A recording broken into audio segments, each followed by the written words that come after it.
sign, Capricorn, Taurus, and Virgo. Kumusta po kayo guys? Okay, so Earth sign, maraming salamat po sa walang sawang pagsubaybay sa ating pong mga reading. And paalala lang po na ang reading po natin ay general reading lamang. So maari po kayo guys makarelate.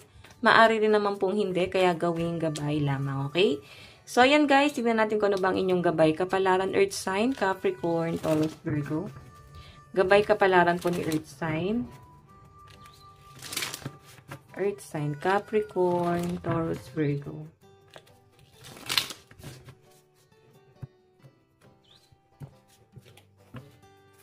Gabay kapalaran. So guys, meron tayong calm. Actually guys, yung iba sa inyo, pinipili mong maging kalmado ngayon. Nakikita ko na may pag-aanuway na gagawin ka ngayon. Nagre-relax. Yan, baka may outing or may lalakarin ng mga earth sign ngayong araw. So, guys, marami kang time ngayon. Nakakatuwa yung energy mo kasi sobrang, ano lang guys, cool down. Okay, meron tayong readiness. Ayan. Meron ka nga guys, pinaghahandaan. Meron tayong death. So, nagkakaroon ng new beginning pagdating sa mga earth sign. Kumbaga, kung ikaw ay naka-feel ng kalungkutan, bigla kang naka-feel na na-down ka, para bang lagi na lang ikaw yung may kasalanan, ikaw yung laging pinagagalitan. So, may mga konfrontasyon na nangyari from the past and may new beginning na po na nangyayari dito. So, I think, Earth sign, pinipili mo yung peace of mind mo ngayon. Okay? Pinipili mo ngayon yung sarili mong kaligayahan ngayon. Focus ka ngayon sa sarili mo. And yun nga guys, sa future. Okay, kung ano man itong pinaghahandaan mo, siguro alam mo na yan, Earth sign. Tignan pa natin. Kasi, mas focus mo rito guys, yung sarili mong ngayon eh. Okay, so tignan natin ano pa pong ipapakita. Earth sign, ang lucky number mo is 14, 44, and 79. Tignan pa natin additional message po kay Earth sign, Capricorn, Taurus, Virgo. Additional message po, Spirit Guide. Okay, Earth sign, Capricorn, Taurus, Virgo. Meron po tayong healthy choice. Making healthy choice in love, in life, self-love, self-care, being happier. Diba? Ganon din kayo sinasabi ng card. As in ngayon, relax, siguro mas marami kang pahinga ngayon, or matutulog ka ngayon ng mahimbing, kasi maaring may lalakarin kayo sa mga susunod na mga araw, pwedeng day off mo, ayan, baka split off yung nangyari sa inyo, no? Hindi weekend, weekdays yung off mo. Okay? Or maaring naka-leave, kasi may vacation eh. May nakakita akong biyahe na mangyayari sa inyo. Okay, sobrang excited ka rito guys. Meron tayong palm tree. Meron tayong kiss on a ring. Okay. So, nakikita ko dito guys, matalino ka naman. Mataas ang ambisyon mo para sa future mo. And, ang problema lang guys, maraming temptation sa paligid mo. May distraction, no? Hindi ka nakakapag-focus sa kung ano talaga yung gusto mong mangyari sa buhay mo. Lalo na kung stability. Hindi ka totally nakakapag-focus doon. Earth sign, kasi ang nakikita ko maraming distraction dito. Okay? Siguro try to focus, no? Ayan. Tignan pa natin. Ano ba yung mga temptation na yun, guys? Comment nyo po sa baba. Ano ba yung mga distraction? Okay? I-cleanse natin yan para mawala na sa inyo nang hindi ka na ma-distract, no? Para makapag-focus ka na sa inyong goal. Tignan natin guys, pagdating naman po sa love life mo, Earth sign.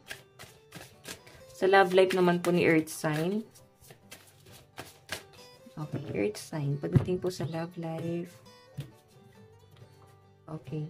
So guys, meron tayong 10 of Wands. Nakikita ko may burden dito. Nahihirapan ka or pwedeng nakikita mo yung person mo nahihirapan sa paghahanap buhay. Siguro siya lang yung inaasahan mo dito or pwedeng ikaw tong naghahanap buhay. So nakikita ko kasi guys may ano dito parang isa lang yung nagtatrabaho. Or maaring single ka. Pwedeng ikaw tong nagtatrabaho and marami kang responsibility. So nagpapaka-workaholic ka talaga guys. And ang daming burden na nangyayari sa inyo guys sa trabaho. I think yung iba sa inyo nagtsatsaga na lang kahit toxic na. Okay, or pwedeng may pinag-aawayan kayo ng person mo pagdating sa mga responsibility. Meron po tayong King of Wands, passion, fury, creativity, courage, power, and leadership. Ayan, kung meron kayo guys pinagtatalunan ng person mo, wag na kayo guys magsisihan. Okay? Meron po tayong 4 of Pentacles, security, greed, stability, protection, financial. Okay, actually yung iba sa inyo, earth sign, ang focus mo is yung kaperahan mo. May pagtatalo sa inyo ng person mo pagdating sa pera at sa trabaho, or maaaring masyado ka guys. Masyado siya guys, nagiging kulang sa atensyon. So, maaaring may nangyari sa trabaho mo at involve yung person mo doon. Okay? May nasira dito. Kasi guys, nakakita ko sa iyo, ang focus mo ngayon is yung pera mo. Tingnan mo ha, nandito yung greed. Sabihin, nagiging greed ka dahil gustong-gusto mo makuha yung stability. Okay? Ngayon, mas nakakapag-decide ka dito na parang kailangan mo pala, earth sign, is mas maging matalino ka pa sa mga magiging hakbang mo. I think yung iba sa inyo, nawawalan ka ng gana pagdating sa love life mo, pero ipagpapatuloy mo pa rin. Ganun yung nakikita ko. Tignan natin guys, pagdating sa kaperahan mo. Pagdating po sa kaperahan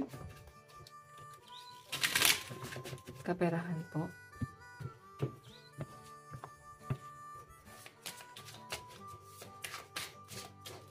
Meron po tayong 2 of Swords. Meron tayong 4 of Wands. Meron tayong Knight of Swords. Okay. So, guys, nakikita ko pagdating sa pera mo, may nakikita ko dito, guys, kung nag-a-apply ka ng trabaho, mukhang matatanggap na. Ito, 6 of Cups. Baka may interview, may paparating na opportunity sa inyo. Yung iba sa inyo, guys, kung may trabaho ka naman, may nakikita akong promotion. And yun nga, guys, maring conflict tong promotion na to. Kasi pag-iisipan mo pa siya, guys, eh. Pwede kasi nga plano mo dito, guys, Knight of Swords is mag-change ng career. So, hindi mo alam kung tatanggapin mo yung trabaho na yon or let go mo. Yung iba naman sa inyo guys, maaaring mag-a-apply ka ng trabaho and may inaantay ka rin na travel abroad. And napakatagal guys ng process. Kaya yung iba sa inyo guys nag-decide na para bang mag-apply muna sa Pilipinas habang inaantay mo yun para pagdating ng dumating na yung approval or yung flight mo, earth sign, meron kang panghuhugutan, no? Meron kang budget. Yun yung pinapakita sa akin. So, ayan, mas maganda daw guys na marami ka daw option. 6 of Cups, strength. Ayan, mukhang tiyaga lang guys. Kalma ka lang, no? Mukhang matatanggap ka naman sa trabaho. May na-feel kasi ako guys na frustration sa inyo. Or may conflict nga. Ayun nga. Tignan po natin. Advice. Advice po. Pero sabi ko na ba, ang lucky number mo is 14, 44, and 79. Advice. Meron po tayong balance, harmony, equilibrium, centered, and calm. So, ito guys, balance. Kumbaga, magkaroon ka ng balanse para ikaw ay mas makapag-isip ng maayos.